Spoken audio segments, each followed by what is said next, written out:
Anong ginawa ng ombudsman? No, bakit po ngayon na lumalabas, ilang taon na po ng mga opisyal ng DPWH nagkakasino pala?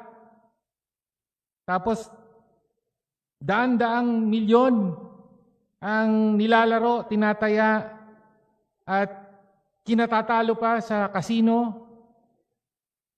Mga nagreregaluhan sa isa't isa ng mga sasakyan, SUV, tigti 10 million, regalo lang kay boss. Nakapatong lang sa mga table, sa district engineer's office mismo, daan-daang milyong piso. Nalaman na natin kahapon, ayun, para pala, ano yun, kickback pala.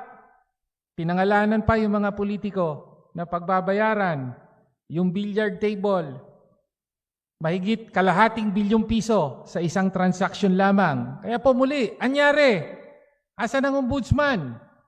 Bakit natutulog sa pansitan?